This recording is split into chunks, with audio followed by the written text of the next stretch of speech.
Contraparte. Derechos humanos, inmigración y solidaridad en OndaCero.es.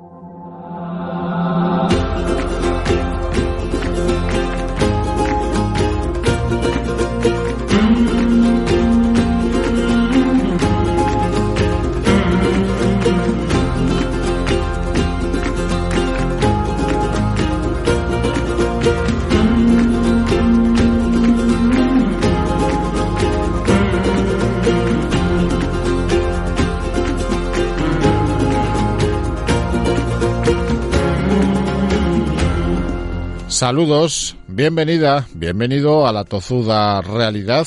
Parece difícil imaginar cómo es la vida de una persona en una cárcel al aire libre. Resulta complejo también imaginar cómo es la existencia de un ser humano cuando se encuentra amenazado por un bombardeo o una acción militar. Así es el día a día en más lugares del mundo de los deseados. Uno de ellos se llama Gaza, una franja donde pasa de todo o casi todo. Y desde luego este 2021 pasará a la historia por muchas cosas. Por ejemplo, por las hostilidades de Israel sobre el sometido pueblo palestino, con mayor intensidad sobre una franja cada vez más frágil. En las últimas intervenciones cabe censurar el asesinato de cientos de personas civiles que poco o nada pudieron hacer por salvar sus vidas. De ellas, más de 60 eran niñas y niños que no lograron superar ataques injustificados procedentes del otro lado, del país vecino. Tampoco parece razonable seguir presenciando de manera pasiva cómo la población civil indefensa se convierte en objetivo militar para tratar de imponer una determinada visión de la situación y dibujar así un nuevo mapa en Oriente Medio. Sobre todo porque las personas más vulnerables, casualmente, son las que más expuestas están a un escenario en el que se dan todas las probabilidades de salir mal paradas. Pero al margen de quién tiene más o menos responsabilidad en este conflicto, de momento irreconciliable, sin entrar en ese debate, se echan de menos muchas muestras y voces de condena ahí, en el exterior.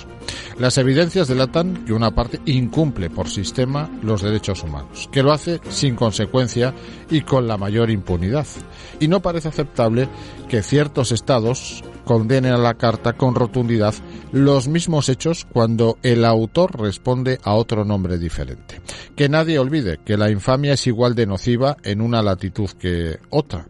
No existen diferencias. Y por regla general, quienes la sufren acostumbran a ser la parte más débil del problema. Contraparte, con Juan de Sola, en OndaCero.es.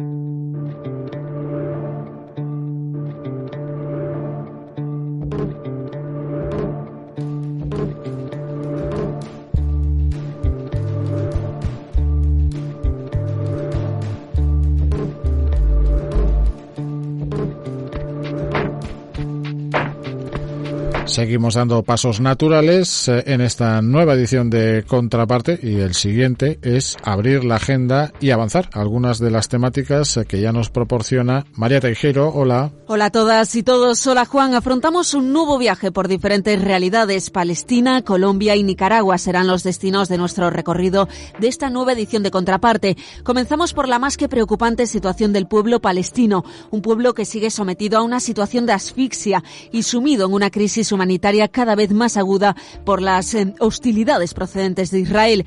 Los últimos ataques se han saldado con civiles asesinados por los bombardeos, entre ellos más de 60 niñas y niños. Ante esto, la Agencia para los Refugiados de Palestina, España, explora espacios para auxiliar a la población más afectada por la intensa campaña militar de Israel en la Franja de Gaza, principalmente. Raquel Martí. Zonas enteras de Gaza que no tienen acceso ahora mismo al agua.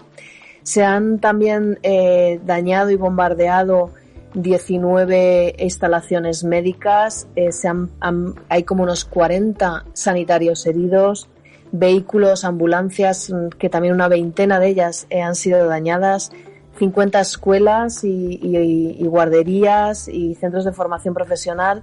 La verdad es que el grado de destrucción es enorme. Desgraciadamente, pensar en planes de pacificación se ha convertido en una absoluta utopía irrealizable. Saltamos a otra latitud y otra realidad. En Colombia, una reforma fiscal pretendida por el gobierno colombiano derivó en ocupación de las calles de diferentes ciudades, bloqueos de numerosas vías rurales. Ante esto, la reforma tributaria terminó siendo retirada. Sin embargo, la dureza para reducir y disuadir las reivindicaciones han despertado las protestas de la sociedad civil. Conversamos de manera extensa con Mónica Valdés, prestigiosa periodista colombiana. La movilización es nacional, hay un paro nacional que se expresa en Bogotá, en Medellín, en Bucaramanga, en las principales ciudades del país y, como también lo decías en la introducción, en zonas rurales. En Cali tiene una connotación particular el hecho de que es la ciudad principal del Pacífico colombiano y al tercer día del paro nacional, el presidente Duque ordena una militarización en Cali. Después de un mes se han registrado 1 millar de manifestaciones con varios casos de fallecimientos, desapariciones, personas heridas y agresiones sexuales como consecuencia del uso desproporcionado e ilegítimo de la fuerza. La Comisión Interamericana de Derechos Humanos ha reiterado su solicitud de acceder al país para conocer la situación. De momento no ha habido respuesta. En Nicaragua, en el mes de abril de 2018, el gobierno de Daniel Ortega pretendía llevar a cabo una reforma de las pensiones que derivaría en duras protestas estudiantiles lideradas por los jóvenes en las universidades. A partir de ahí, el rumbo del Estado se ciña a la aplicación de medidas represoras, encarcelamientos, secuestros o desapariciones de las voces críticas.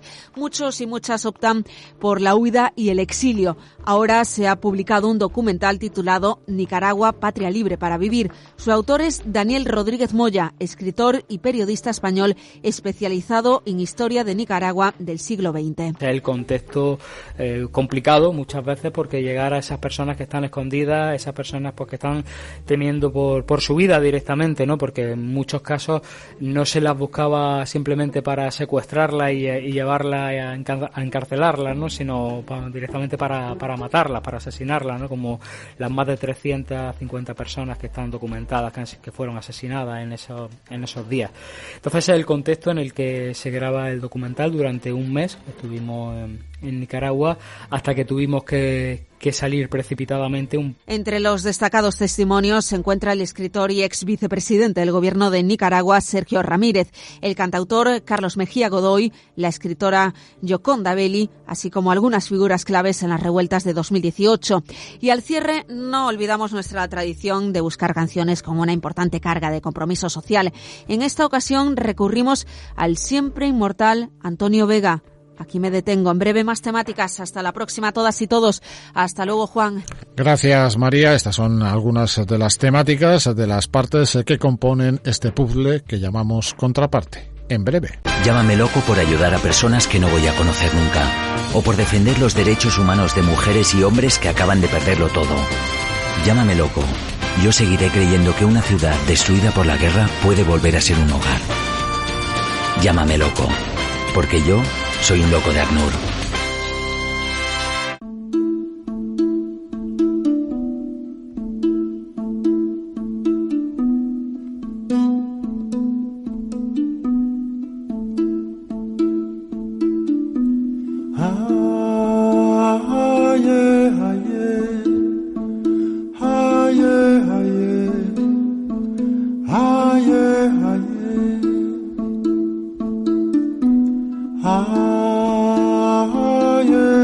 Entramos de lleno en ese duro conflicto entre Israel y Palestina que parece no ofrece visos de una mínima rendija de solución. De manera periódica se producen hostilidades que convierten a la población civil en objetivo militar. Y la última escalada de violencia ofrece un lamentable balance con centenares de fallecidos, entre ellos niños y niñas, en la zona más vulnerable y con numerosos daños a escuelas, hospitales y centros esenciales para la vida.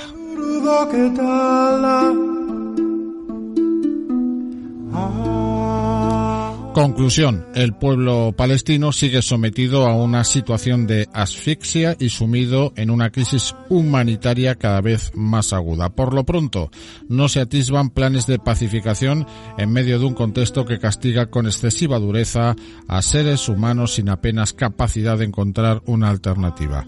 La Agencia para los Refugiados de Palestina, UNRWA España, explora ahora espacios para auxiliar a la población más afectada. Saludamos y conversamos aquí en Contraparte con Raquel Martí, precisamente directora ejecutiva de UNRWA España. ¿Qué tal, Raquel? Bienvenida. Hola, ¿qué tal? ¿Cómo estáis? ¿Cómo estás? Muy preocupada, ¿no? Pues bueno, ahora un poco aliviada por el alto el fuego que se declaró anoche, con lo cual esperemos que ya tengamos unos días de tranquilidad, si no meses, y que las familias puedan reconstruirse tanto físicamente todas sus propiedades y pertenencias que han perdido, como psicológicamente, que va a ser lo más complicado. Pero es casi insoportable esta situación, ¿no? Porque cuando comienzan a recuperar o se reconstruyen de las hostilidades, volvemos otra vez a la misma dinámica, ¿no? Así es un continuo sin vivir Gaza, en el que hay una población de 2 millones de personas atrapadas en lo que llaman la cárcel al aire libre más grande del mundo, porque no pueden salir de ella, y donde viven hacinados sin posibilidades de sobrevivir económicamente, porque los índices de paro son de los más elevados del mundo, dependen absolutamente de la ayuda humanitaria, y cada X hay una escalada de la violencia.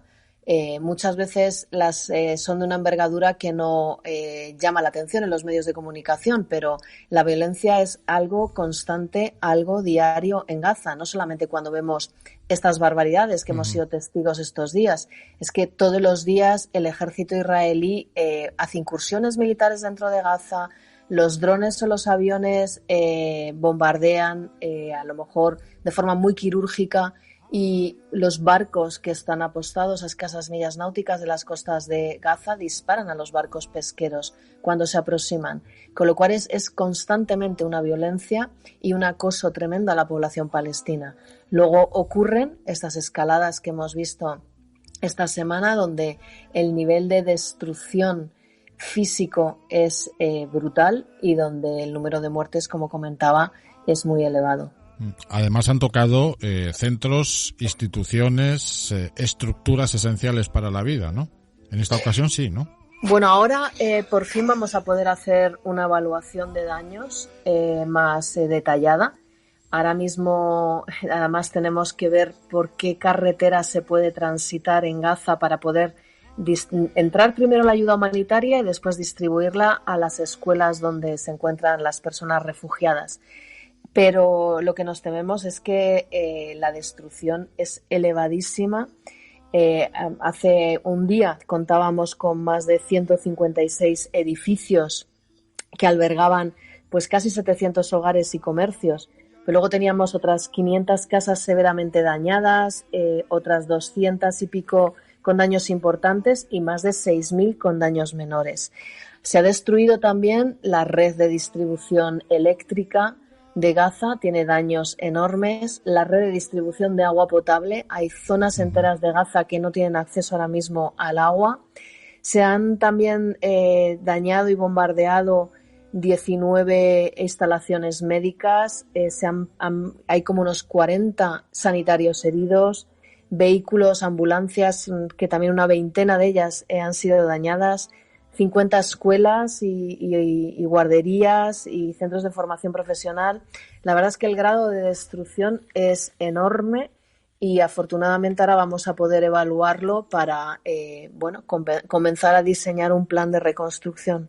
Antes, Raquel, te escuchaba una palabra, un término técnico que me llamaba la atención, bombardeos quirúrgicos. ¿Esto es un bombardeo quirúrgico? Es decir, destruir una escuela, destruir un hospital, heridas sanitarios. No. Cuando me hacía alusión al bombardeo quirúrgico me refería cuando diariamente Israel ataca Gaza para acabar con alguna infraestructura militar o con algún miliciano de Hamas. Eso es lo que me refería con quirúrgicos. No, por supuesto, lo que hemos visto esta semana ha sido han sido bombardeos indiscriminados sobre infraestructuras civiles. Por eso el enorme grado de destrucción que hay sobre las infraestructuras civiles ahora mismo en Gaza. Aquí no ha habido nada quirúrgico, ha sido todo indiscriminado. Varias cuestiones en el aire. La primera, ¿por qué se da esta escalada de violencia? ¿Algún motivo concreto? ¿Algo que lo detone? Bueno, sí, el detonante ha sido que, como hemos estado viendo durante el Ramadán, en primer lugar, el ejército israelí ha impedido a los musulmanes ir a rezar a la mezquita de Al-Aqsa, que se encuentra en Jerusalén Este, y que es uno de los centros religiosos más importantes para los musulmanes, no solamente para los palestinos. Y como digo, les ha impedido a muchos de ellos entrar a rezar. Además, ha entrado en varias ocasiones dentro de la mezquita de Al-Aqsa, disparando balas recubiertas de goma, pero también lanzando granadas que son granadas sónicas, son granadas que lo que crean es ruido, una explosión y humo. Ha estado utilizando gases lacrimógenos, con lo cual ha habido, por supuesto, heridos. Y luego, al mismo tiempo, hay un barrio en Jerusalén que se llama Sheikh Jarrah, sí, en el que desde los años 60 están establecidas personas refugiadas de Palestina. Cuando era en ese momento estaba Palestina ocupada por Jordania tras la guerra del 48, perdón. El gobierno de Jordania les dio estas casas a los refugiados y hasta entonces palestinos, y hasta entonces viven ahí. Y lo que tienen ahora son órdenes de desahucio, porque Israel quiere construir un asentamiento de colonos, quiere expandir los asentamientos de colonos que hay en los alrededores y quiere ocupar toda esta zona para colonos. Y esto es lo que ha sido el detonante, porque jamás amenazó a Israel que si continuaban los desalojos en Sheikh Jarrah y continuaban las incursiones en la mezquita de Al-Aqsa y la prohibición del rezo, pues atacaría. Pero esto, digamos, que es el detonante. Detrás de todo ello, y el problema verdadero y el problema de raíz, es que Israel ocupa Cisjordania y Gaza desde el año 67 militarmente y con violencia. Viola constantemente los derechos humanos de la población palestina y además somete a Gaza a un férreo bloqueo desde el año 2007. Ese es realmente el problema de raíz y con el que hay que acabar, porque si no vamos a seguir siendo testigos una y otra vez de estas escaladas militares que no tienen ningún sentido, que lo único que hacen es cobrarse la vida de inocentes y destruir y debilitar más a la población palestina y hacerla más vulnerable a cambio de nada, porque no se consigue nada con ello. Otra cuestión que también nos sitúa en este mismo escenario. ¿El pueblo palestino se siente representado por Hamás? Bueno, eso no lo sabría contestar. Hamás pasa por momentos de popularidad como el que ahora mismo están viviendo, porque para el pueblo de Gaza ahora mismo el alto el fuego supone una victoria sobre Israel. Israel no ha conseguido acabar con Hamás, nunca lo consigue. Con lo cual, para ellos, si no son derrotados, lo que significa es que es una victoria. Y esto hace que Hamás gane popularidad. También en Cisjordania estas situaciones hacen que Hamás gane popularidad, pero también hay una inmensa parte de la población que apoya al Fatah y no a Hamás. Bueno, desde luego son incógnitas, pero es importante sobre todo para profundizar en algunos nombres propios que entran en este conflicto de manera constante. Otra cuestión. ¿Cómo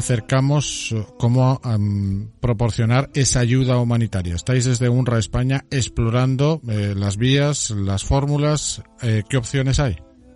Bueno, ahora mismo, en concreto, hace 2 días lanzábamos un llamamiento de emergencias de 38 millones de dólares que estaban destinados durante 30 días a cubrir las necesidades básicas de las personas desplazadas. Anoche teníamos en Gaza había un total de 75.000 personas desplazadas y en nuestras escuelas había 56.000 personas.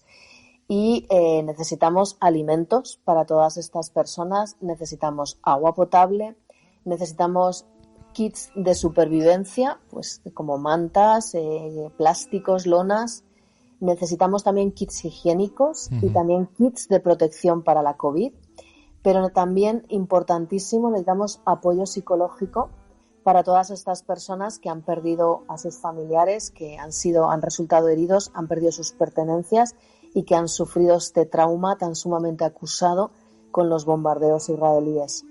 Todo esto, como digo, cuesta $38 millones y, bueno, hemos empezado ya a hacer un llamamiento tanto a los gobiernos de las comunidades autónomas españolas y a la ciudadanía para que nos ayuden a conseguir financiación para poder llevar esta ayuda ahora mismo a Gaza. No es este el único dinero que se va a necesitar. Esto, como digo, era simplemente para cubrir las necesidades más inmediatas de estas personas refugiadas en nuestras escuelas. Pero ahora hay que hacer una buena evaluación de todos los daños causados y de lo que va a costar reconstruir Gaza, psicológicamente y físicamente. Y socialmente, entendemos, claro. Es imposible, entendemos, ante esta situación, Raquel, poder programar pues acciones de cooperación para el desarrollo de Gaza, porque estamos permanentemente en la primera línea de acción, que es la de ayuda humanitaria, ayuda de emergencia. No salimos de ahí, ¿no? Bueno, no. En estos momentos, evidentemente, lo que estamos ahora mismo en una crisis de emergencia y lo que hace falta es ayuda de emergencia. Después vendrá la ayuda humanitaria en el sentido de que durante meses se va a tener que estar ayudando a estas familias que lo han perdido todo.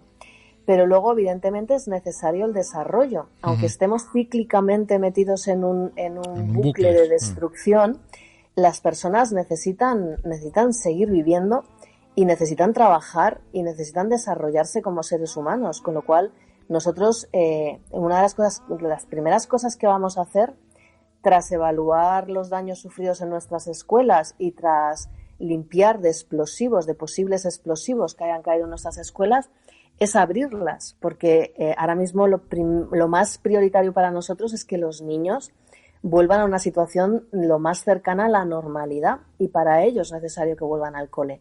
Pero es necesario que estos niños sigan estudiando, es necesario que los jóvenes se formen y es necesario que encuentren un trabajo con el que poder plantearse unas mínimas condiciones de vida en Gaza. La gente necesita trabajar y para eso es súper importante los proyectos de desarrollo.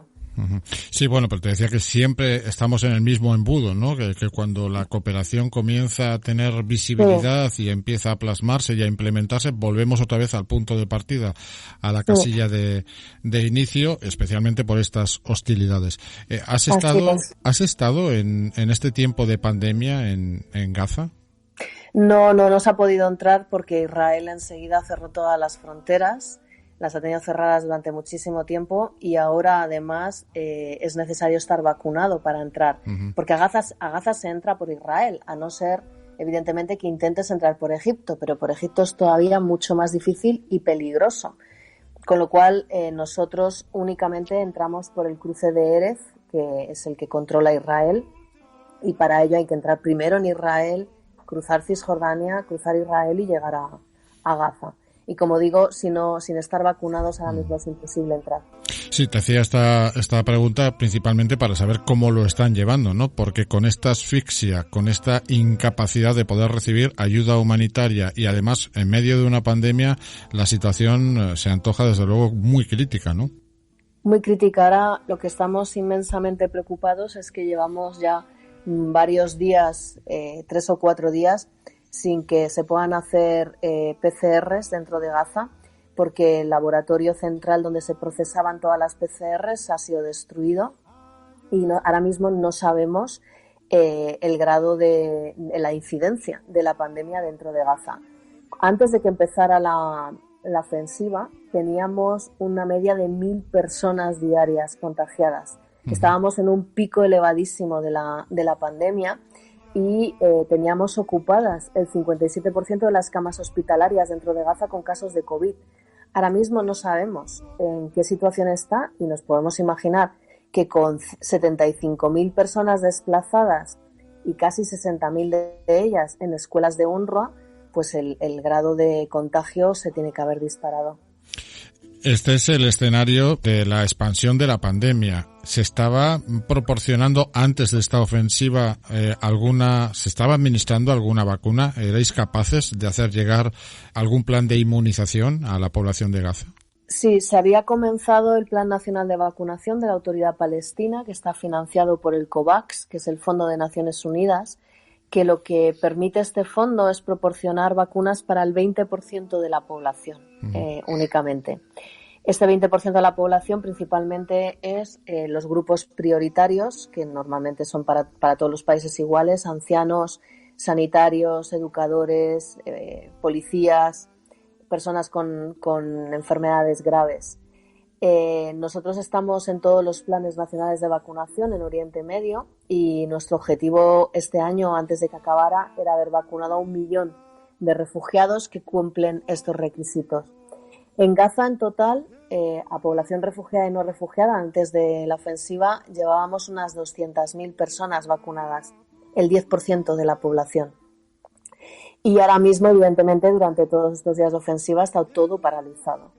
Con lo cual, ahora de nuevo tendremos primero que evaluar el estado de las clínicas, porque, como decía, ha habido 17 clínicas dañadas y tendremos que ver cómo restituimos todas las cadenas de transportes, porque ahora mismo otra de las cosas que tenemos que evaluar es que las calles, las carreteras de Gaza también han sido bombardeadas y el acceso es muy complicado ahora mismo.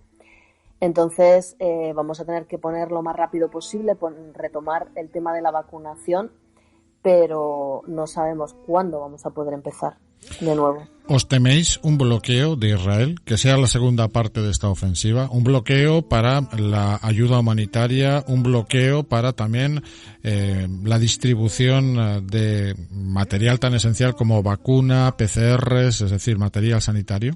No. Ahora mismo, hoy se ha anunciado que se iba a abrir el paso fronterizo de Kerem Shalom, que es por donde entra la mercancía.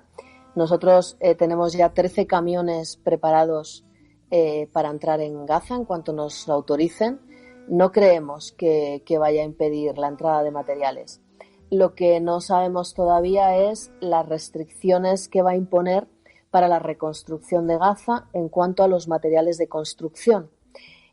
Porque esto es un clásico en Gaza. En la última ofensiva del 2014 fue muy, muy complicado reconstruir Gaza porque los mecanismos autorizados por Israel eran súper complejos para asegurarse que ninguno de los materiales de construcción que entraban para ayuda humanitaria se acabaran en manos de Hamás. El procedimiento era complicadísimo, lo cual hacía previamente para solicitarlo presentar proyectos de construcción con todos los detalles de todos los ladrillos, kilos de cemento, varillas, etcétera, que se iban a utilizar en la infraestructura. Después lo tenía que autorizar Israel y hacer seguimiento de todos estos materiales y de su consumo, con lo cual lo que hacía era dilatar muchísimo toda la reconstrucción de Gaza. Imagino que ahora pasará algo semejante. Israel ha estado esta ofensiva intentando destruir infraestructuras de Hamás, con lo cual ahora me imagino que tendrá también especial control para la entrada de materiales de construcción. Y ante este contexto que nos has dibujado durante esta conversación aquí en Contraparte, uno estaba reflexionando, ¿qué hay de las nuevas generaciones? ¿Cómo lo ven? ¿Cuáles son sus salidas, sus alternativas, sus opciones? Si es que hay alguna opción. Vivir como refugiado no es una opción, desde luego. Pues es un tema que nos preocupa muchísimo, la juventud, en general el Oriente Medio, en particular en Gaza. Hay que tener en cuenta que todos aquellos niños nacidos en el 2007, o poco antes del 2007, no han salido nunca de Gaza. No han visto nunca lo que hay fuera de Gaza. Lo único que perciben del exterior es lo que ven a través de Internet, pero también lo que perciben son los ataques de los israelíes, los drones, los aviones caza surcando el espacio, los barcos militares apostados en la costa, las tanquetas rodeándoles en la periferia de Gaza, con lo cual viven completamente acosados y sin ninguna perspectiva de futuro. porque ellos saben que aunque se empeñen en estudiar, hay universidades dentro de Gaza, se pueden formar, por supuesto, pero una vez que terminan los estudios, el porcentaje de paro es del 65% en los jóvenes. En las jóvenes mujeres es del 90%. Con lo cual esto lo que les dice es que es prácticamente imposible encontrar un trabajo y a la par es imposible emigrar para buscar una vida mejor fuera, porque no puedo salir. Hay estudiantes brillantes, como en todas partes, que consiguen becas Fulbright y que las acaban perdiendo porque Israel no les da los permisos para salir, a pesar de tener otorgada una beca Fulbright. Con lo cual es una frustración constante y muchas veces la única salida que ven a su vida es o suicidarse, y hay muchísimos casos desde el 2014 de jóvenes y de incluso niños que se acaban suicidando, o ir con las milicias de Hamás. Entonces, esto último nos preocupa muchísimo, evidentemente, porque vamos viendo cómo hay un incremento de la radicalización dentro de Gaza, porque no hay otra salida. O sea, la salida para las nuevas generaciones es el camino militar, básicamente. Es una de las salidas, porque como digo, no hay trabajo. Nosotros ahora mismo repartimos alimentos a 1.200.000 personas dentro de Gaza, cuando hay 2 millones en total. Quiere decir que más del 60% de la población de Gaza depende de la ayuda humanitaria. Entonces hay muchos jóvenes que lo único que hacen es ver cómo sus padres van a las colas de los alimentos que distribuye UNRWA y ellos no tienen nada que hacer a lo largo de todo el día, nada más que estar en las calles con sus amigos. Ese es el futuro. Entonces no pueden emigrar, no pueden encontrar trabajo. ¿Qué hacen? ¿Y UNRWA España aguarda algo más de la comunidad internacional? ¿Algún gesto, alguna acción, alguna presión que cambie un poco el rumbo del futuro del pueblo palestino? Yo creo que lo que acabamos de ver en Gaza debería de ser una llamada de atención a la comunidad internacional y de hacerles entender que no pueden seguir manteniendo esta situación sin una solución. Deberían de aprovechar este momentum para poner sobre la mesa una vía de paz real para esta situación. Sin embargo, ahora mismo no está o no estaba antes de la escalada militar en la agenda internacional de la administración americana, no estaba como prioridad Palestina e Israel. Pero tampoco lo está para la Unión Europea. Entonces, realmente parece ser que el conflicto palestino-israelí ha perdido todo interés a nivel internacional y no hay, desde hace ya décadas, no hay ningún plan de paz, no hay ninguna ruta para acabar con este conflicto. Pero es que, por otro lado, tampoco hay ninguna presión hacia Israel para que ponga fin a la ocupación militar y para que deje de violar los derechos humanos de la población palestina. Nadie está presionando para esto. ¿Ha habido alguna sentencia, algún precedente judicial que ponga a Israel en el sitio que le corresponde por violar los derechos humanos? De momento no conocemos nada, ¿no? No ha habido hasta ahora nada. Pues aguardaremos acontecimientos y esperemos que evidentemente UNRWA España lo primero es que pueda proporcionar esa ayuda humanitaria, esa ayuda de emergencia a la población de Gaza, la más afectada por estas hostilidades de estos últimos tiempos, que finalmente se produzca este alto el fuego prolongado y no sea una cuestión efímera. Y lo tercero, que podamos hablar en una próxima conversación aquí con la directora de UNRWA España, Raquel Martí, en otros términos sobre el presente y el futuro del pueblo palestino y de la Franja de Gaza. Raquel, ha sido un placer conversar contigo aquí en Contraparte. Muchas gracias. Si me permites, para la audiencia, si quiere colaborar con Gaza, en nuestra página de web soygaza.com pueden ayudarnos ahora a ayudar a las familias en la Franja de Gaza. Muchísimas gracias por este espacio y un saludo para todos. Gracias, un abrazo.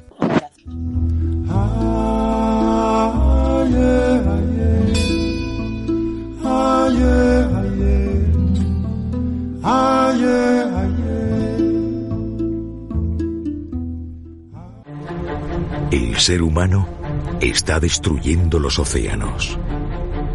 El plástico mata a la fauna marina.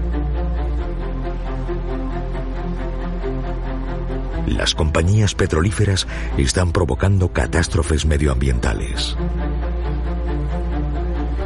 La pesca industrial hace desaparecer miles de especies cada año.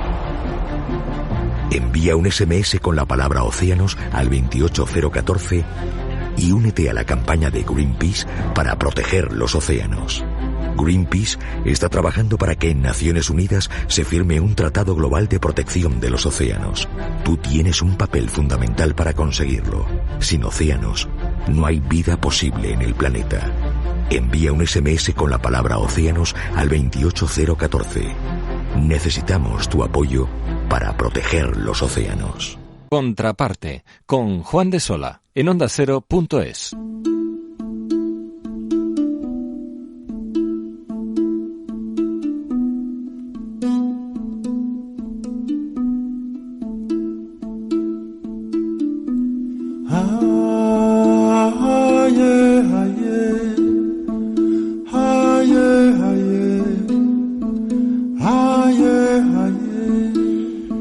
Una cosa son las sensaciones y otra bien distinta la aplastante realidad. Colombia, tras la firma de los acuerdos de paz, transmitía la impresión de que había tomado una bifurcación para emprender un nuevo camino. Pero se trata, desde luego, de un deseo incumplido, de un horizonte lejano o muy lejano después de las últimas movilizaciones y revueltas que se han registrado en el país sudamericano.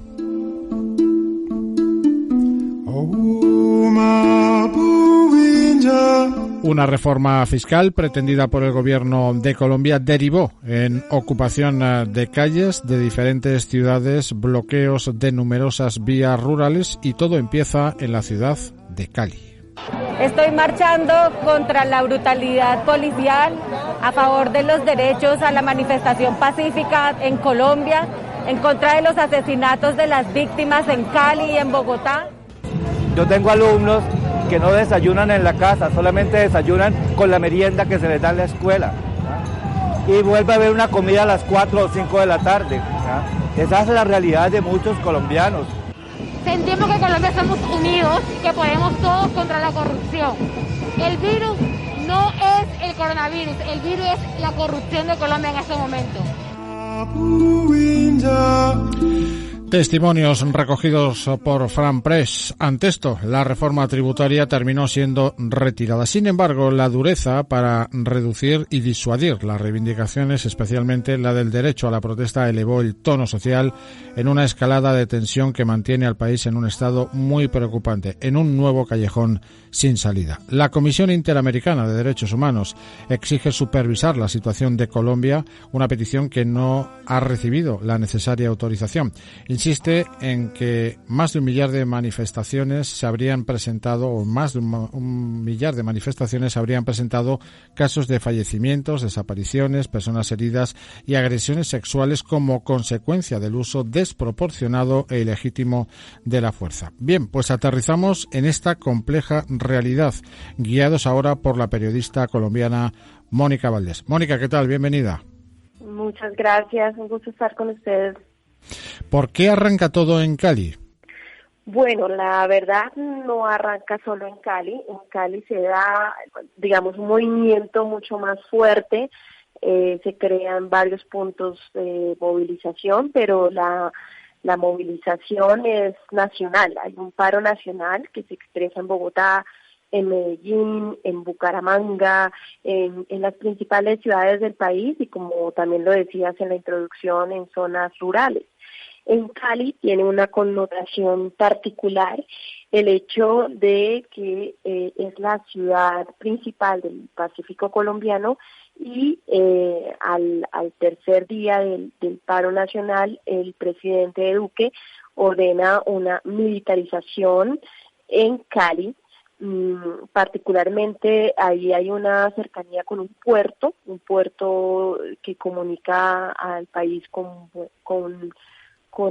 el mundo, se llama Buenaventura, y es en torno a toda esa zona que ordenan una militarización por tierra y por aire, como una respuesta pues un poco que se ha catalogado un poco exacerbada y en ciertos momentos también ilegal para hacer un tratamiento militar a una protesta de orden civil ciudadano, ¿no? Entonces es en Cali donde se da más profundamente esta respuesta militar a una movilización pacífica, pero no solo ocurrió ni empieza en Cali. Ocurrió en todo el país y de hecho en muchos puntos de la capital de Colombia se han dado también movilizaciones masivas que han aglutinado pues millones de personas. Ha sido increíble sostener al día de hoy un mes de protestas. ¿En qué consistía esa reforma fiscal que, digamos, fue el punto de explosión para toda la sociedad colombiana?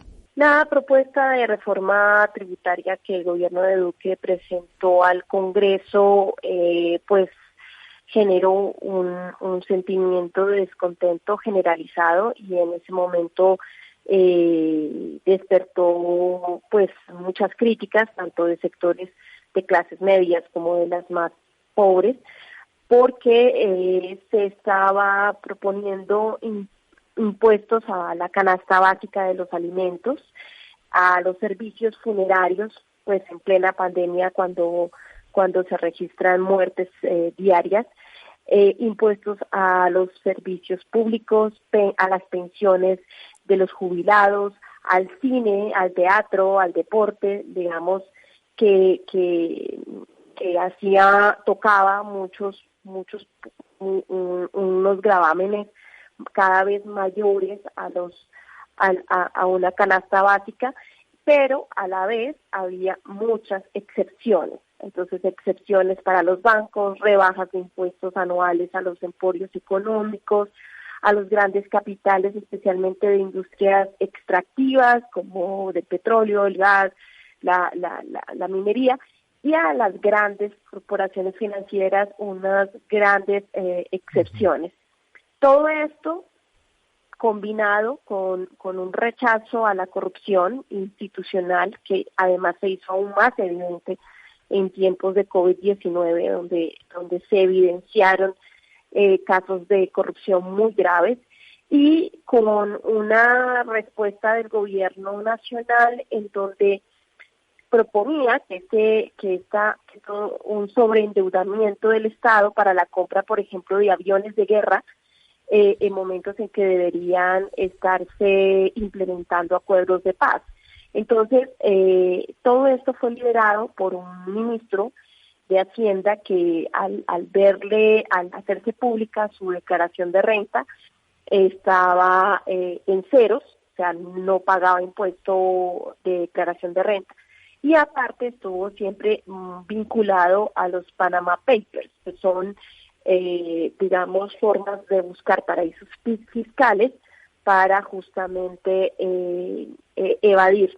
Entonces, el principal evasor era el principal protagonista de esta reforma.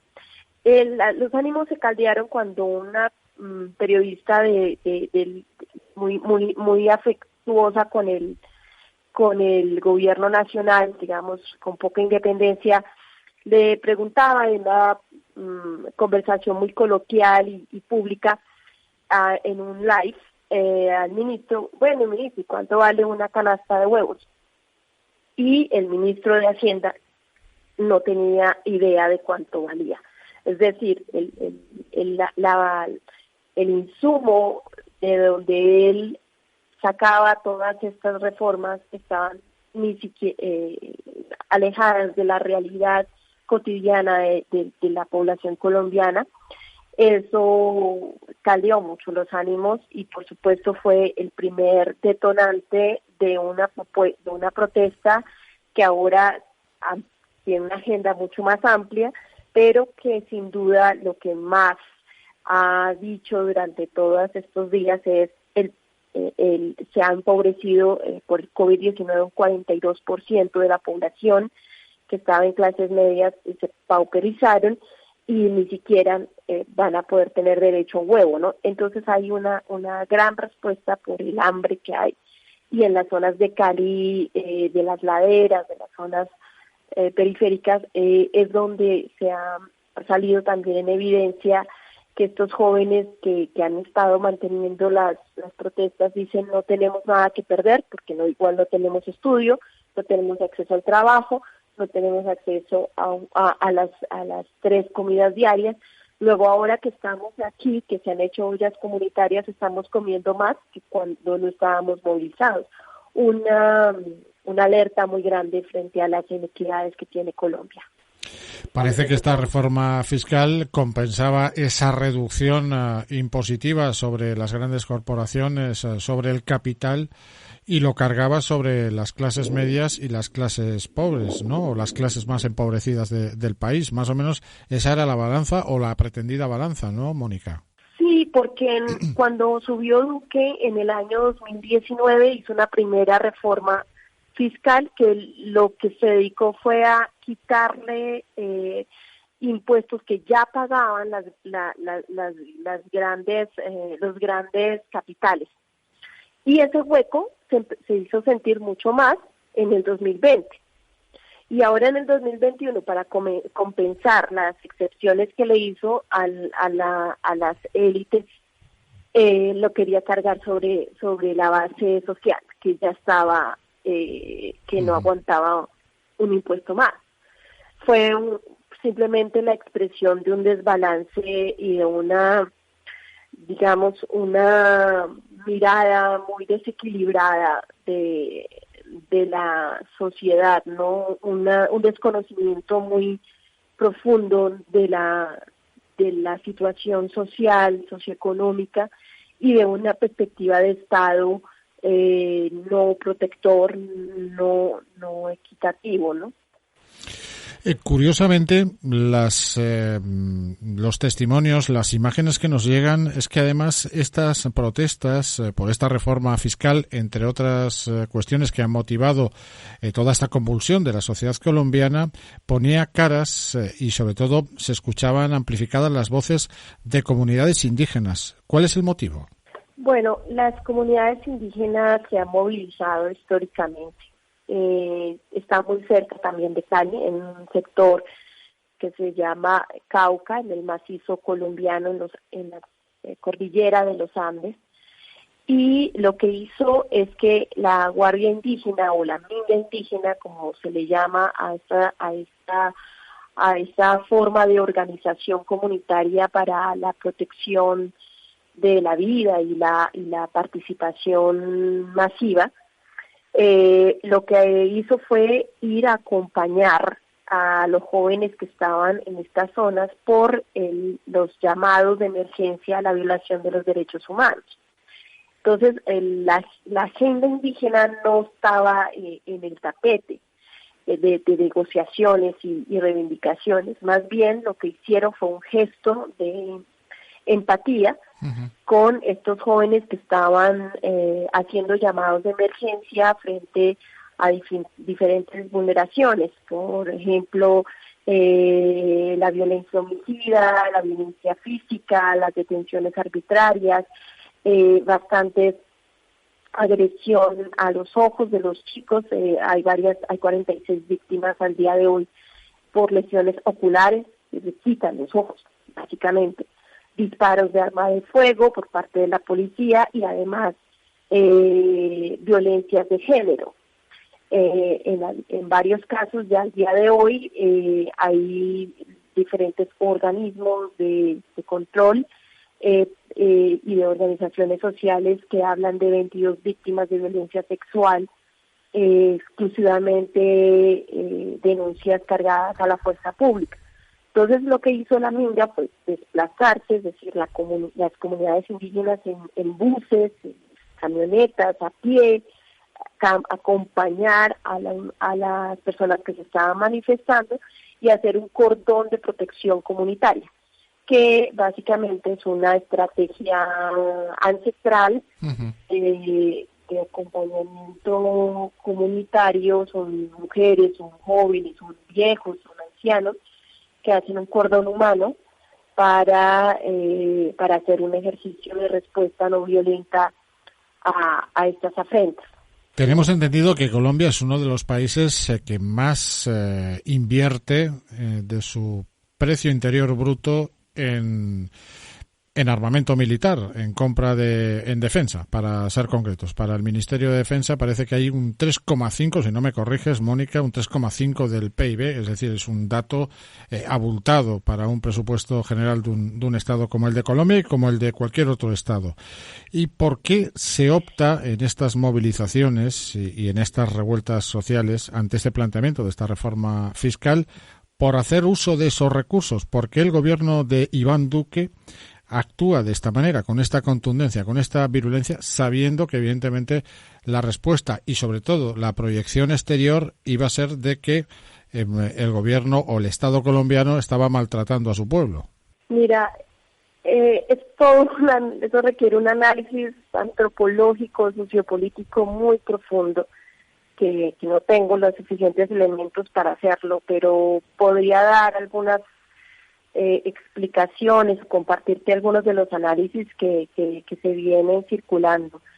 Bueno, un primer elemento es que siempre la llamada mano dura o la idea de una seguridad basada en las armas ha sido muy rentable políticamente para muchísimos gobiernos y políticos que han estado con poder en Colombia.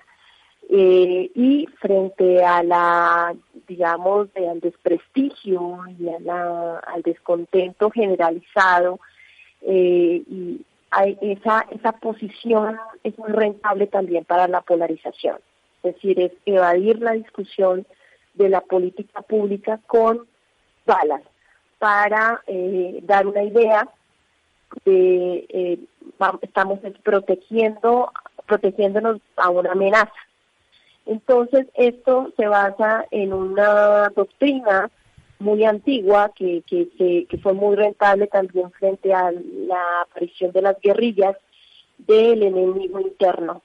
Esto quiere decir que cualquier persona que haga oposición, cualquier grupo que interpele al Estado, se le hace un tratamiento de enemigo interno, es decir, alguien que amenaza el statu quo. Y ese tratamiento de no diálogo o no, por lo menos no un diálogo en la primera instancia, hace sentir a una sociedad más conservadora, más temerosa, pues porque esto genera una idea de miedo, de estamos bajo una situación de amenaza. En algunos momentos genera simpatía, porque ese sector de las clases que ya son más privilegiadas o inclusive las vulnerables que tienen miedo de caer un poco más en la balanza, siente que el uso de la fuerza les protege. Hay otro elemento y es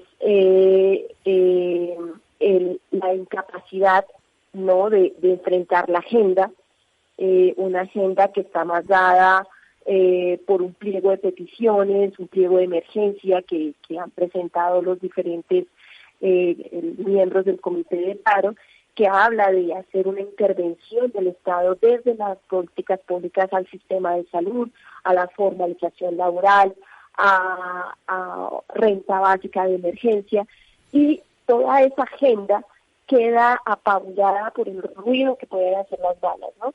Y por otro lado aunque el derecho a la protesta es un derecho constitucional consagrado en el artículo 37 de la Constitución de Colombia, en Colombia hay también un histórico de estigmatización de todo lo que signifique protesta.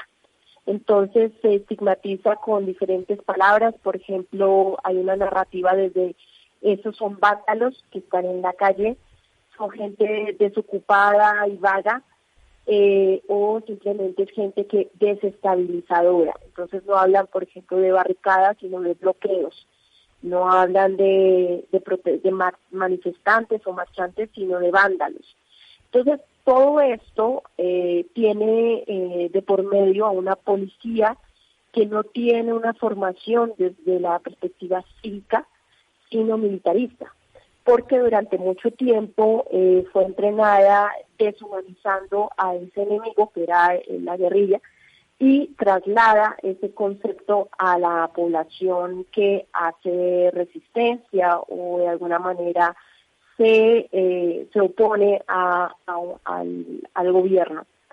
Eso ha despertado también una discusión pública frente a cómo los recursos del Estado se están convirtiendo en armamento para apagar vidas, y cómo esa policía necesita en tiempos de posacuerdo de paz pues una reforma profunda, e inclusive en algunos casos, como en los escuadrones antidisturbios, se está pidiendo en algunos sectores su desaparición. Entonces, eso es lo que sucede. Es importante, has mencionado antes que efectivamente había unos mandatos constitucionales, entre ellos está el cumplimiento estricto de los derechos humanos. Ante esta situación, ante esta respuesta del gobierno del Estado colombiano, algo nos hace sospechar que el deterioro de los derechos humanos es más grave de lo que pensamos, ¿no? Es grave desde todo punto de vista, porque por un lado la independencia de los poderes de los organismos de control, digamos de los poderes públicos y los organismos de control, se ha ido lesionando paulatinamente, dadas las formas en que se presentan los candidatos a ocupar las posiciones más importantes en el control público, como el procurador, los procuradores, que es el Ministerio Público, que puede vigilar a todos los funcionarios públicos, pues fue cada vez más lesionado hasta que se volvieron cuotas de clientelismo. Entonces, la Procuraduría General de la Nación, la Defensoría del Pueblo, la Contraloría, todos estos organismos que deberían estar haciendo vigilancia, y en particular la Defensoría del Pueblo debería estar ahora en las calles con toda su capacidad para estar garantizando y también controlando ese excesivo e ilegal uso de la fuerza. No lo está haciendo o no lo hizo, sobre todo al inicio, y ante las diferentes demandas ha estado, por lo menos sus funcionarios territoriales, un poco más fuerte, más de mejor manera, pero de algún modo tiene muchas limitaciones en su autonomía. Entonces esa es la primera dificultad, y es que no hay quien los controle, digamos, de alguna manera, y quienes deberían controlar tienen mucha lentitud para expresarse, para ser contundentes en su gestión. Hay otro elemento, y es la negativa que ha hecho el Estado colombiano de permitir un monitoreo de organismos internacionales, como sucedió esta semana, en que se le negó la entrada a la CIDH, y también se deportó a una comisión que venía de Argentina, de delegados de derechos humanos, para hacer un acompañamiento, igualmente una verificación de esta situación, ¿no? Eso es grave porque ha habido inclusive de parte de medios de comunicación internacional como The Washington Post o The New York Times que han hecho que han acompañado de los videos, de las evidencias videográficas de especialistas en el tema militar, y han visto cómo se están usando armas con las que no se debe contener una protesta ciudadana. Entonces ahí se han verificado, por lo menos desde el punto de vista técnico, esos excesos, de dónde vienen los proyectiles, desde qué tipo de armas se usan, Y desafortunadamente esto no ha recibido por parte de los voceros, por lo menos del Ejecutivo, un rechazo o un perdón público, o al menos una garantía de investigación. El único hecho que han hecho es negarlo, la negación, que también ha sido histórica en Colombia. Frente a 60 años de guerra ha habido gobiernos que han negado 9 millones de víctimas. Entonces es muy complejo, es una guerra también, una disputa narrativa, ¿no? Muy fuerte.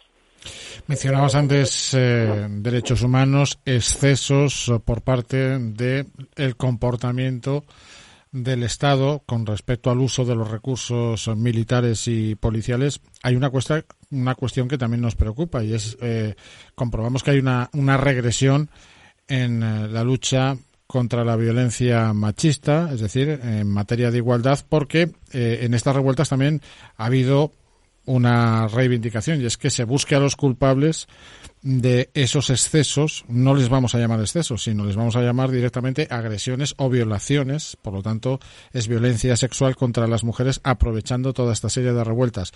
¿Va a haber alguna intervención en este sentido, o también nos vamos a quedar pues en un limbo sin conocer quiénes han sido los autores, si la justicia finalmente ejerce algún camino a este respecto? Mónica, tú como especialista además en políticas de igualdad en Colombia, ¿cómo ves este panorama? ¿Se va a castigar, se va a penalizar este comportamiento también? Bueno, sí, es muy complejo porque hay 22 casos de víctimas de violencia sexual que presuntamente han sido cometidos por la fuerza pública. De estos casos, 6 casos de violencia basada en género. Sin embargo, es necesario activar una serie de protocolos con el Instituto de Medicina Legal, también con legislación, con representación jurídica que pueda garantizar que los exámenes médicos y toda la recaudación de pruebas tengan un enfoque de género. En este sentido, el 12 de mayo se presentaron 2 casos muy graves contra 2 adolescentes de 17 años en la ciudad de Popayán, que fueron debidamente documentados por un medio de comunicación local, una red de reporteros alternativos. Hicieron todo un seguimiento al momento de la captura de una niña que a la postre denunció la violación por parte de 4 agentes de la policía. Este registro fue muy importante porque se registraron las placas, los números de los agentes. Se mostró cómo cada uno la cogió uno de un brazo, el otro de otro brazo, el otro de un pie, el otro del otro pie, le bajaban el pantalón. Ella gritaba que no le bajaran su pantalón. La niña además no era manifestante, estaba simplemente detrás de un poste tratando de protegerse de los gases lacrimógenos, y estaba grabando con su celular. Eso fue lo que le disparó la furia de estos agentes. Y las evidencias del video fueron muy importantes. El problema más grande fue que la niña escribió en sus redes sociales lo que le pasó, y en esa red dijo: me manosearon hasta el alma, no vale la pena vivir. Y al día siguiente se registró su suicidio. En principio la reacción de la policía fue negarlo, diciendo que era un fake news, pero las organizaciones de derechos humanos de feministas rápidamente hicieron una contención a la familia, acompañaron, buscaron todas las pruebas, el momento en que la abuela la pudo ir a buscar al sitio de detención, su declaración. Hicieron una vigilancia y un acompañamiento en el Instituto de Medicina Legal, y en este momento hay un equipo de abogadas acompañando este caso en particular y otro que tiene que ver con abusos y tocamientos de agentes del Estado, y además palabras bastante soeces de parte de estos agentes, y está el testimonio de esta niña. Estos dos casos emblemáticos se dio a conocer el nombre públicamente por el tema del caso de la adolescente, y a los 2 días, después de que no pudieron con la evidencia que se encontró audiovisual y pues estos casos, se retiraron a esos 4 agentes que se comprobaron sus placas, ¿no? Sus identidades. Los retiraron del servicio. Hay otro elemento que hace más dramático este caso, por lo menos estos casos emblemáticos que tienen pruebas públicas, y es que la niña que fue abusada y violada y además detenida arbitrariamente era hija de un policía. Por lo tanto, la situación es más que crítica, sobre todo para ese camino también que se había emprendido en Colombia. Solo una última cuestión. Desde luego es extensa la realidad colombiana. Necesitaríamos o vamos a necesitar nuevas conversaciones, por lo tanto, nuevos episodios aquí en Contraparte. Pero, ¿qué camino va a tomar ahora la realidad colombiana? ¿Qué atisbas desde terreno? Pues no hay otra manera de seguir el camino que ponerle freno a esta respuesta militarista, a un clamor muy importante de parte de diferentes organizaciones. En principio fue un paro convocado por el Comité Nacional del Paro, que básicamente son sectores sindicales, organizaciones sociales, pero hoy en día este clamor está amplificado en diferentes sectores del país, especialmente liderado por jóvenes, chicos y chicas que están pidiendo algo que no es del otro mundo, sino derechos fundamentales, derecho a la vida en primer lugar, y derecho a condiciones que son oportunidades para sus desarrollos frente a un país que tiene unas élites muy mezquinas, unas élites políticas y económicas que no comprenden integralmente las posibilidades de desarrollo social, sino que están bastante cómodas con sus privilegios y de alguna manera también se benefician de este caos. Al margen de todo, pues hay unos puntos básicos de diálogo que se van a terminar de discutir este próximo domingo. Se habla de una intervención del Estado al sistema de salud, se habla de una necesidad de formalizar la forma del trabajo, la renta básica de emergencia a partir de las personas que están en una condición de pobreza muy grave, vulnerables, afectadas por la crisis generada por la pandemia, pero también que son pobres históricos. Entonces ahí se habla de partidas financieras para hogares pobres en extrema pobreza y vulnerabilidad económica. También se habla de una defensa de la producción nacional y el empleo con derechos. Se habla de una necesidad de generar seguridad alimentaria a varias poblaciones. Todo esto está documentado además de cifras de pauperización, de la pérdida de bienestar de muchos colombianos. Y pues esto tiene un soporte técnico también de observatorios y de fiscales, de observatorios económicos que están acompañando con muchísima decisión las universidades, y también la Iglesia está haciendo un puente muy, muy valioso en toda esta conversación.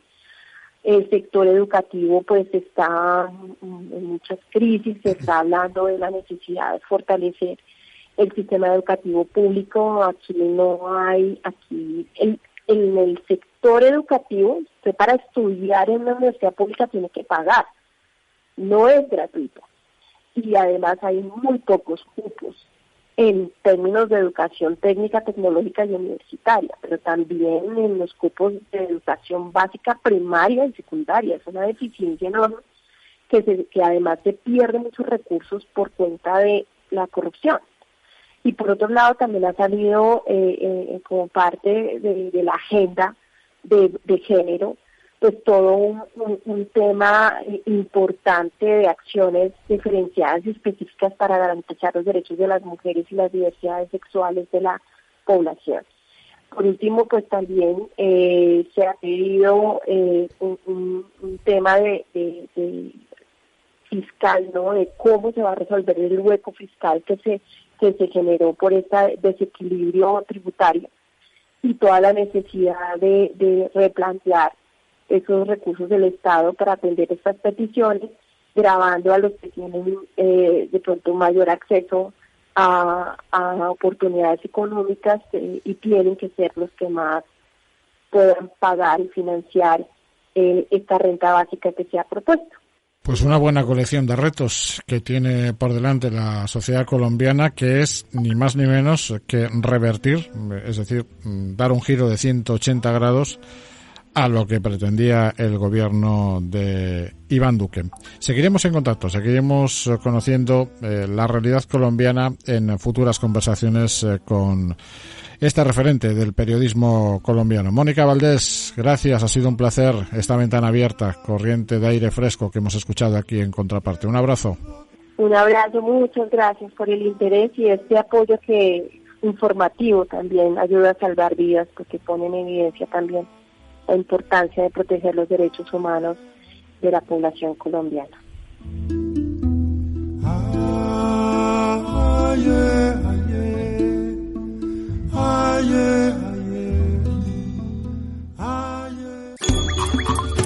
Ahora que lo compartimos todo, podemos compartir mucho más. Podemos acabar con el hambre en el mundo. En Manos Unidas desarrollamos proyectos en 60 países para conseguirlo. Plántale cara al hambre. Comparte lo que importa.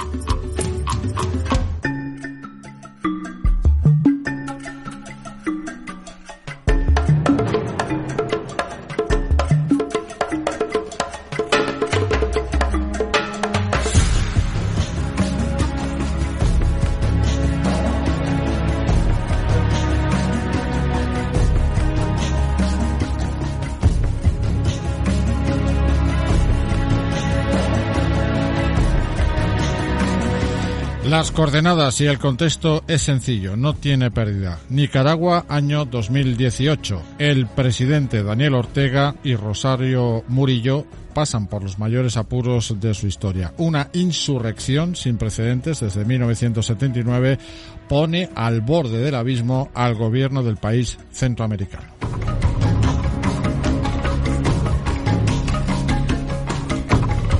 Revueltas y manifestaciones que germinan en las universidades por el descontento y la frustración de los más jóvenes del país. Como respuesta, el gobierno implementa una política que recurre a mecanismos de plomo para intentar disuadir a los colectivos cada vez más críticos. De este modo, estudiantes, periodistas y activistas de derechos humanos se sitúan en el ojo del huracán. En muchos casos, la huida y el exilio es la única opción posible. Es el caso de Aide Castillo. Este era su relato por aquel entonces. Pudiéramos decir que han sido asesinados a mansalva, y también periodistas, porque el periodista de Bluefield, hay un video clarísimo cuando se ve que el régimen lo está asesinando. Vemos a los estudiantes que al inicio pensábamos que solo eran balas de goma, pero en el transcurso de que se fue agitando el conflicto, tenían orden de matar y siguen teniendo orden de matar. Tienen a los estudiantes, muchos están desaparecidos, que sus familiares andan desesperados buscándolos. En estos últimos 3 días, se han encontrado en los hospitales cadáveres de los estudiantes. Relato que todavía después de varios años pone los pelos de punta. Personas muertas, desaparecidas o presas fue la dura respuesta que el Estado nicaragüense aplicó con la máxima firmeza, violando así toda clase de normas y derechos de la sociedad civil. No pocos estudiantes, ante el miedo, decidieron plantar sus estudios y buscar refugio en Costa Rica o países como El Salvador. Te lo digo, hay mucha gente que tiene miedo, pero no está ese sabor que sí queremos un cambio.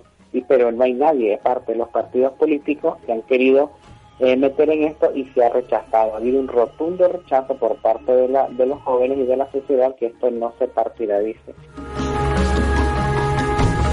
Las fuerzas policiales y especialmente paramilitares habían desencadenado una cacería casa por casa para encarcelar a los principales líderes de las revueltas, y así seguimos a día de hoy. Años después, estos hechos se retratan en una producción audiovisual, Nicaragua, Patria Libre para Vivir. Su autor es Daniel Rodríguez Moya, escritor y periodista español especializado precisamente en la historia de Nicaragua del siglo XX. Su tesis doctoral está dedicada a las implicaciones culturales y educativas de la revolución sandinista en este país. Daniel, bienvenido a Contraparte.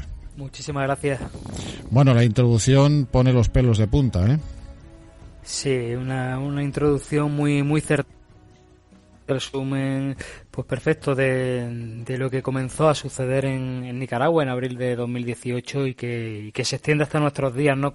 Además con noticias muy recientes de una represión brutal contra los periodistas, ¿no? Siempre han sido pues ese sector incómodo para los regímenes dictatoriales, y en Nicaragua no iba a ser menos, y ahora mismo en estos días precisamente se están produciendo ataques brutales contra la prensa independiente en el país. Y curiosamente la comunidad internacional, el caso de España, premia Ortega y Gasset para el periodista Chamorro, uno de los periodistas que más está luchando en el seno de Nicaragua por la libertad de expresión y la libertad de prensa. Fíjate tú. Sí, así es. Carlos Fernando Chamorro, ¿no? Uno de los grandes periodistas de Nicaragua que estuvo en su día frente a la dictadura de Somoza y hoy está frente a la dictadura de Ortega. ¿Podemos llamarle dictadura?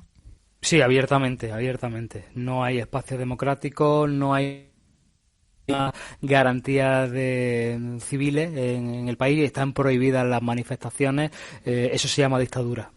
Directamente. A pesar de que se esté intentando buscar esa sensación, esa imagen, esa proyección de democracia con convocatoria de elecciones. Sí, bueno, unas elecciones que no reúnen las más mínimas garantías como las que ha habido en los últimos años, ¿no? En las que se ha demostrado más que de sobra el fraude electoral, ¿no? Por parte de Ortega. Ahora se plantean unas elecciones para el 7 de noviembre, que lo único que pretenden es legitimar al régimen y al que no pueden acceder la mayoría de los partidos opositores. Ahora precisamente en estos días se está atacando también a algunos de los principales precandidatos que podrían ir frente a Ortega, como el caso de Cristiana Chamorro, que quizás es una de las candidatas que más consensos podría reunir entre la oposición, y se le está acusando ahora de lavado de dinero, pues para inhibirla en ese proceso electoral, ¿no? Y igual que con ella, pues con otros candidatos. ¿Qué lleva a Daniel Ortega a perder el norte? Porque es un hombre además que procede del sandinismo. Sí, claro. La imagen que se pueda tener de Ortega, todo aquel pues que no haya estado un poco en la actualidad de Nicaragua de los últimos, pues, después del 90, cuando se pierden las elecciones, cuando el Frente Sandinista pierde las elecciones frente a Violeta Chamorro, se produce una deriva que al final lo aleja de todos los principios éticos del sandinismo, que luchó contra la dictadura anterior, contra la dictadura de Somoza, y hay un momento de no inflexión, un punto de inflexión que se le conoce como la piñata, y es tras la pérdida de esas elecciones, algunos cuadros del Frente Sandinista, entre ellos Daniel Ortega, se reparten algunas propiedades de Estado a riesgo individual, o sea, piñatean el país, ¿no? Como ese juego infantil que consiste en un muñeco de cartón al que se golpea y en su interior hay caramelos y caen y los niños se los reparten. A ellos se reparten las propiedades del Estado, ¿no? Ese es, digamos, el punto ya de no retorno, en el que la corrupción y luego posteriormente, cuando vuelve al poder en 2007 tras un proceso electoral en el que pacta con los gobiernos neoliberales que arrasaron también el país desde el 90 hasta los 2000 y pacta con ellos para poder volver al poder, exonerando al presidente Arnoldo Alemán, que había sido condenado por lavado de dinero, y lo saca de la cárcel a cambio de que le baje el porcentaje para poder ganar unas elecciones. Gana las elecciones de 2006 en ese pacto y a partir de ahí ya empiezan a cerrarse los espacios democráticos cada vez más. La prensa empieza a ser cada vez más atacada, los sectores como los campesinos, las feministas, etcétera, y lleva una deriva que en 2018 estalla cuando les baja las pensiones a los mayores, a los pensionistas les baja las pensiones en un 5%, incendia una reserva de la biosfera como es Indio Maíz, pues para sacar sus maderas preciosas, para plantar palma africana, que es mucho más rentable, pero que destruye la biodiversidad, y eso provoca el descontento. La gente sale a las calles, no es que no hubiesen estado antes en las calles, pero no con la intensidad, y sobre todo, lo mencionaba ahí en la introducción, con la presencia de los jóvenes, de los estudiantes, que hasta ese momento pues parecía que no estaban en los problemas del país, y no era verdad, pero la salida de los estudiantes, sumada a la de los campesinos, sumada a la de las feministas, sumada a un montón de sectores de la sociedad, hacen que las protestas de abril tomen un cariz mucho más serio, y claro, el gobierno al final recurre a la violencia para sofocarla, ¿no? De hecho, en la memoria colectiva, abril de 2018 está muy presente, ¿no? Por lo que tengo entendido. Sí, así es, porque abril de 2018 significó de algún modo el poner de acuerdo a la sociedad civil nicaragüense en toda su diversidad, porque es una sociedad muy muy diversa, muchas veces antagónica entre sí, entre los distintos grupos. Mencionábamos a las feministas, a los campesinos, pero también hay que mencionar aquí a la Iglesia Católica, que ha estado enfrentada históricamente contra las feministas, ¿no? Por motivos obvios muchas veces no ha habido un entendimiento entre ambos sectores, y sin embargo en abril de 2018 se ponen de acuerdo y todos los sectores, izquierda, derecha, centro, no es una cuestión tanto ideológica como sí de hablar de dictadura o de libertad. Allí sí estaba muy claro esa dicotomía, ¿no? Y son capaces de ponerse de acuerdo, y eso es lo que asusta al régimen de Ortega.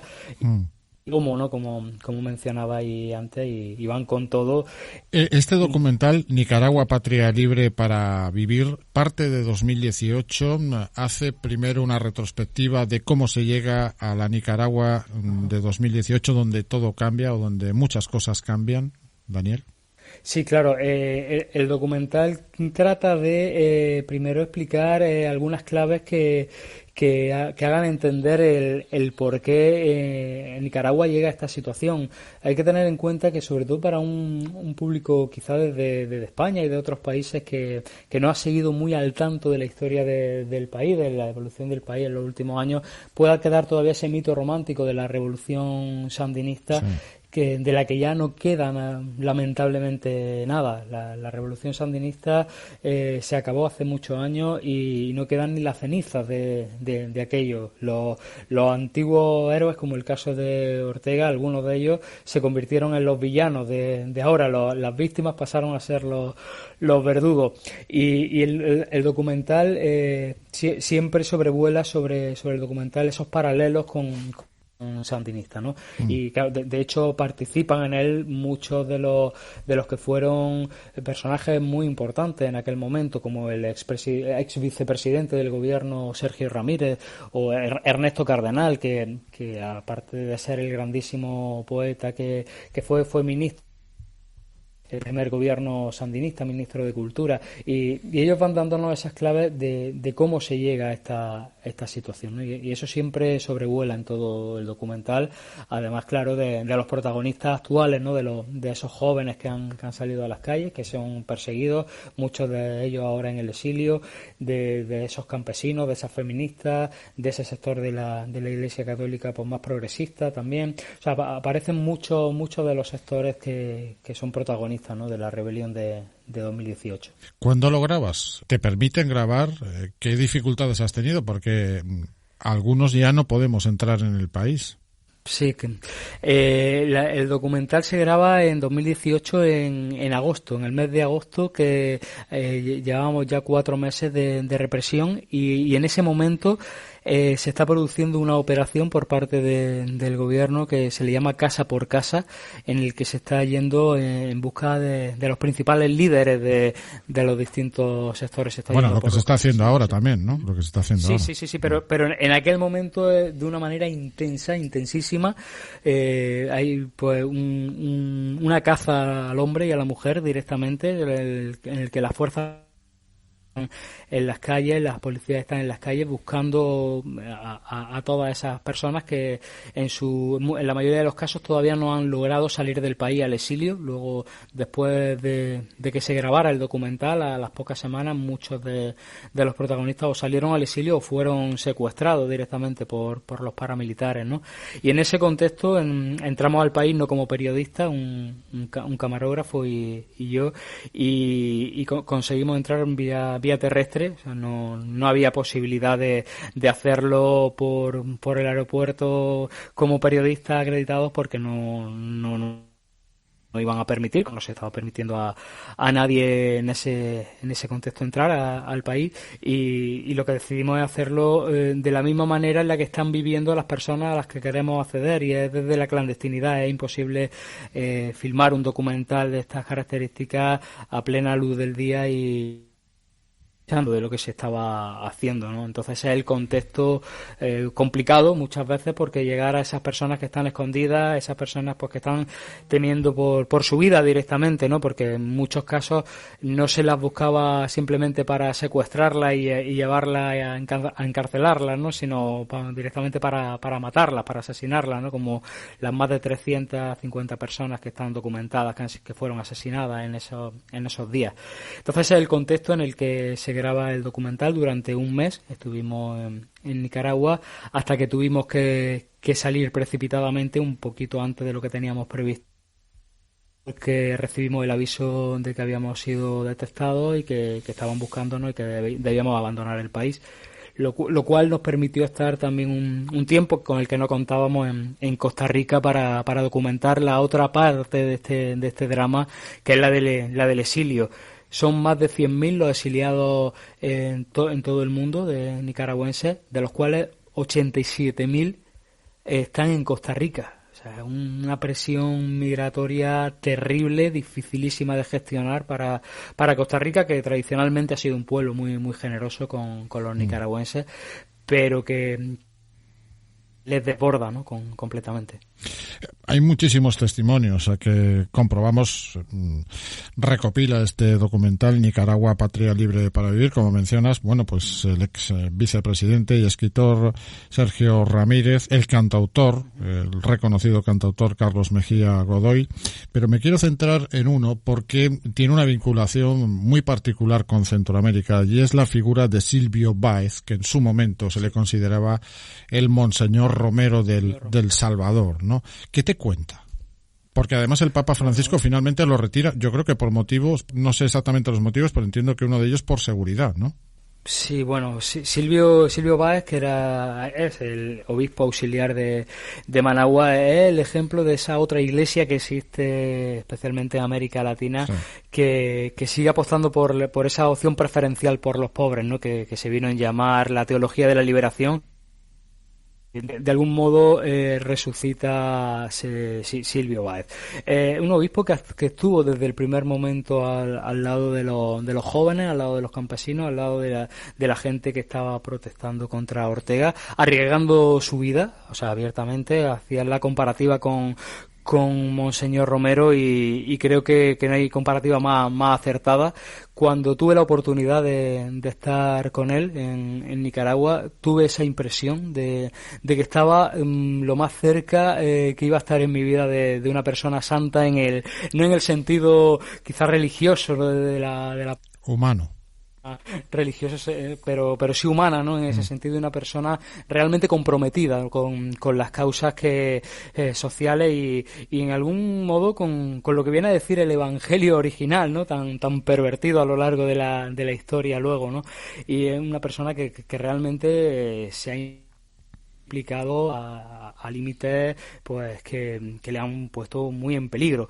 Él me hablaba en el documental, aparece de esa otra iglesia que hay que reivindicar, que es la iglesia que está al lado de los oprimidos, de verdad, esa otra iglesia que no tiene nada que ver con la jerarquía y con los espacios de poder que lamentablemente ha ocupado la iglesia a lo largo de la historia, y me hablaba de que había que estar con el pueblo y él no solo lo decía, sino que él lo ha predicado con el ejemplo, hasta tal punto de que fue sacado por el Vaticano.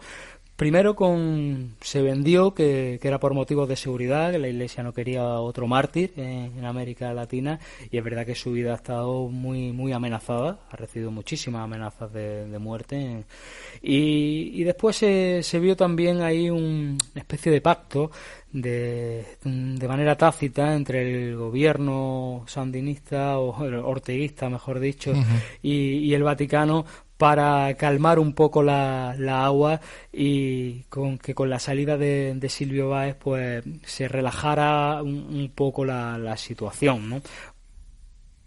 Que Silvio Báez no dejaba de alzar la voz desde dentro de Nicaragua, y sigue haciéndolo 3 años después desde el exilio, porque Silvio Báez es otro de los exiliados de Nicaragua, ¿no? Y entonces en ese contexto salió del país. No gustó realmente la salida del país en toda la gente, en todos los nicaragüenses que están por un cambio en el país. No se terminó de entender la salida, porque es verdad que ha sido un puntal absolutamente fundamental en la oposición frente a Ortega, pero afortunadamente sigue siéndolo. Ahora mismo él está en Estados Unidos, estuvo un periodo en el Vaticano, ahora está en Estados Unidos, pero no deja de alzar la voz y es el gran referente moral, sin ninguna duda, de la rebelión contra el régimen orteguista. Ese es uno de los referentes que se retrata o que permite retratar la actualidad, la realidad de Nicaragua en estos últimos años, Silvio Báez. Otro referente que me parece fundamental, porque le plantó cara, si no recuerdo mal, al propio Daniel Ortega en una reunión, es Lester Alemán, ¿no? Este estudiante que se levanta y le dice al presidente de su gobierno que está, pues incurriendo en una serie de situaciones que son absolutamente discriminatorias y lesivas para los intereses colectivos del pueblo. ¿Qué te cuenta? ¿Dónde está? Sí. ¿Qué ha sido de él? Sí, bueno, Lester Alemán al fin y al cabo es pues uno de los estudiantes, un estudiante más que en ese momento le toca a él estar en una mesa de diálogo que convoca el gobierno para intentar reconducir la situación, porque el gobierno veía que se le iba de las manos, que tenía el país levantado, y Lester Alemán se levanta y habla en nombre de todos los estudiantes para yo creo que habla en nombre de toda la juventud, ¿no? Sí, no de los estudiantes, ciertamente, de toda la juventud.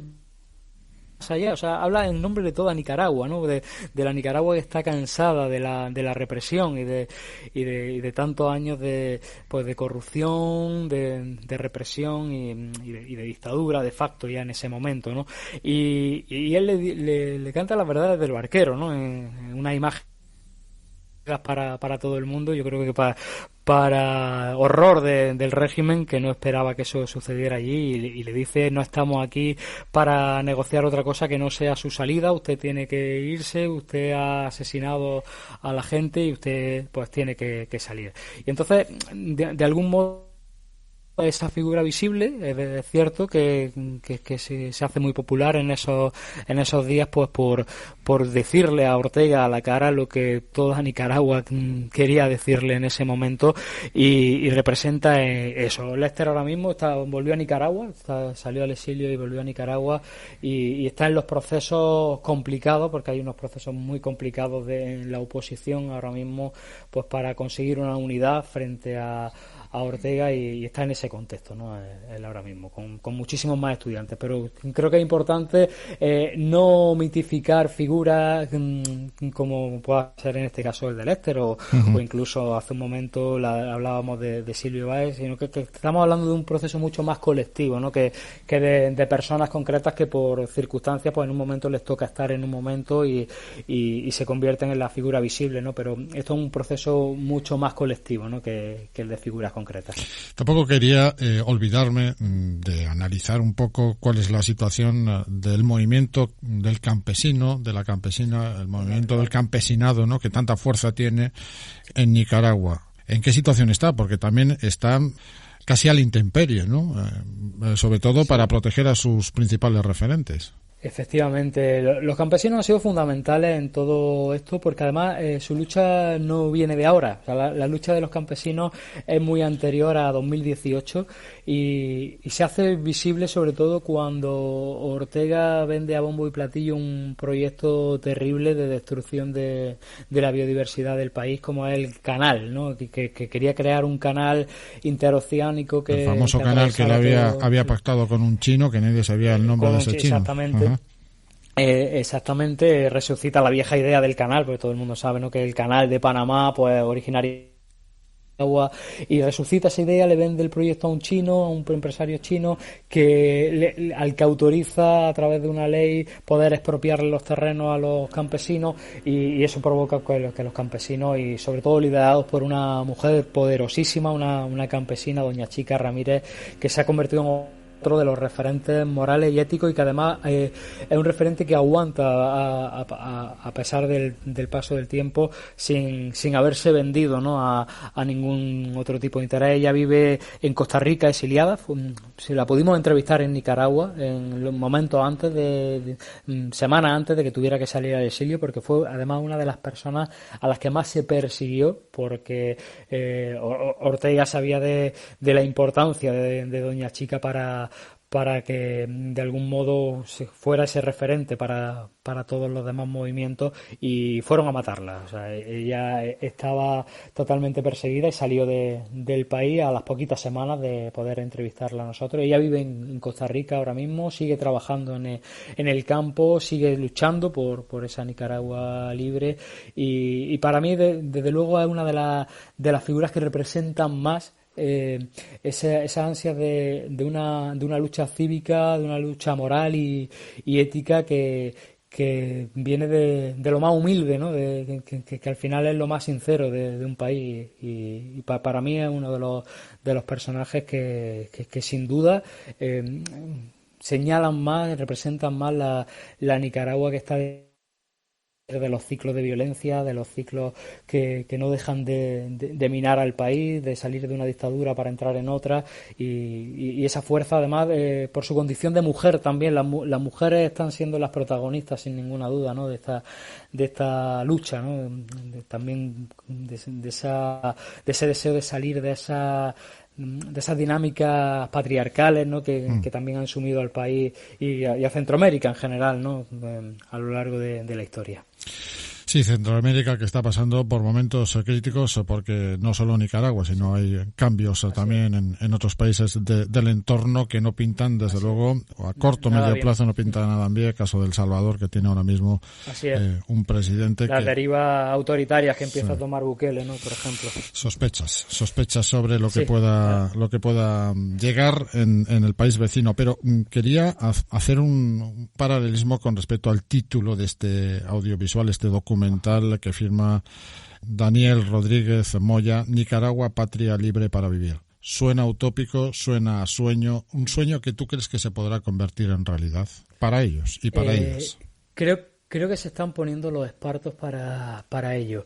Y desde el propio título, que no es otra cosa que una de las consignas que se gritó en esos días de 2018, ya dice mucho. Si en el 79, si a finales de los 70 el grito era patria libre o morir, ahora se está apostando por la vida. Esa patria libre para poder disfrutarla, para poder, pues con todas las complicaciones que tienen los sistemas democráticos, porque no son perfectos, pero hay una aspiración real a tener una democracia pues lo más homologable posible a la que disfrutamos en otros entornos, ¿no?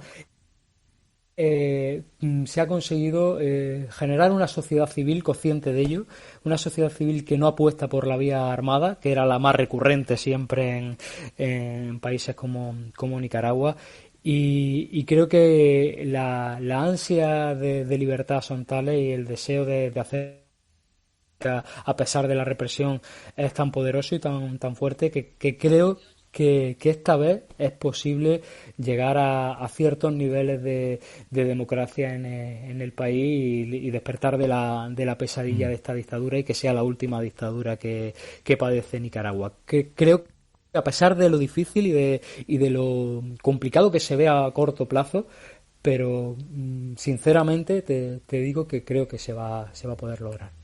Nos quedamos con esa dosis de esperanza de que el título de este documental, Nicaragua, Patria Libre para Vivir, es algo más que un sueño, es una realidad que está todavía por llegar, para suerte, para ventaja, para beneficio de las nicaragüenses y los nicaragüenses. ¿Dónde lo podemos ver, Daniel?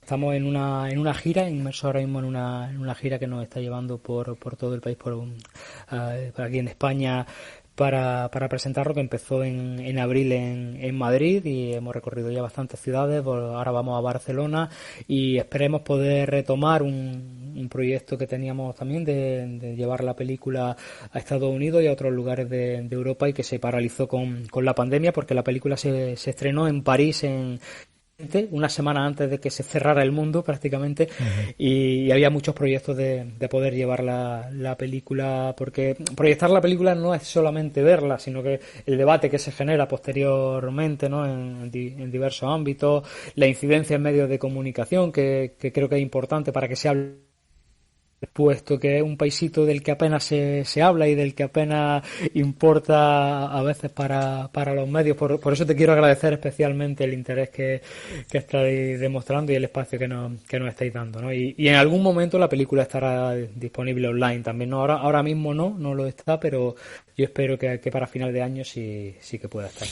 Pues bien pase por nuestra localidad, o bien aguardemos a que finalmente acabe siendo pues facilitada, esté disponible en la red.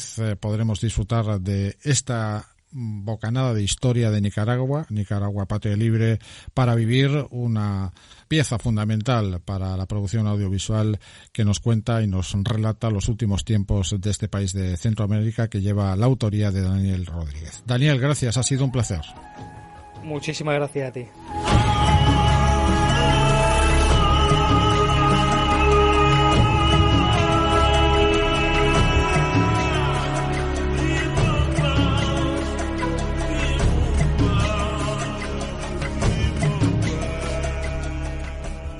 Contraparte en ondacero.es.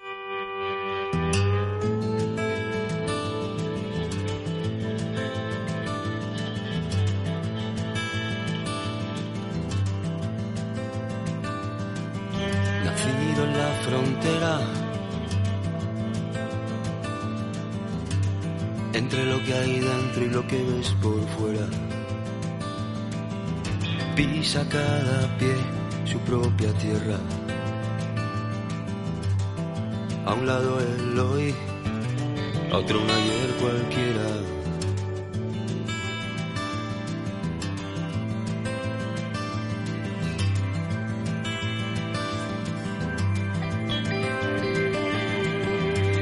Inventos creados exclusivamente para separar realidades, elevadas barreras que marcan diferencia entre la desesperación y las oportunidades de vida, alargadas infraestructuras que discriminan entre quién es el elegido y quién no. El mundo está inundado de fronteras, algunas visibles y otras no tanto, invisibles. Y derribarlas con acciones pacíficas es cuando menos todo un reto incumplido. Amiga de la luna, escrita en el corazón para ahuyentar la noche oscura. El siempre inmortal Antonio Vega profundizó en sus canciones en los contextos más humanos y existenciales, entre ellos el azar de nacer a un lado u otro de la frontera, o a medio camino, título de esta canción que ilustra los últimos minutos que nos concede esta edición de radio entregada a los derechos humanos y la solidaridad. Fue porque conocí juegos prohibidos. De esta forma cerramos una nueva entrega de Contraparte. En breve regresamos con mejor o peor propuesta, pero como es conocido, con el mismo compromiso. Mi vida es esa canción, amiga de la luna, escrita en el corazón para ahuyentar la noche oscura. Para ahuyentar la noche oscura.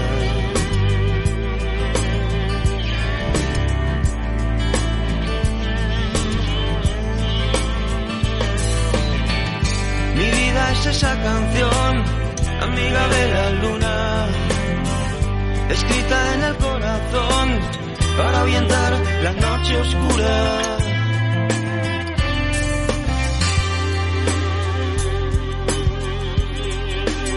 Para ahuyentar la noche oscura.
En Onda Cero, voluntariado, solidaridad, cooperación.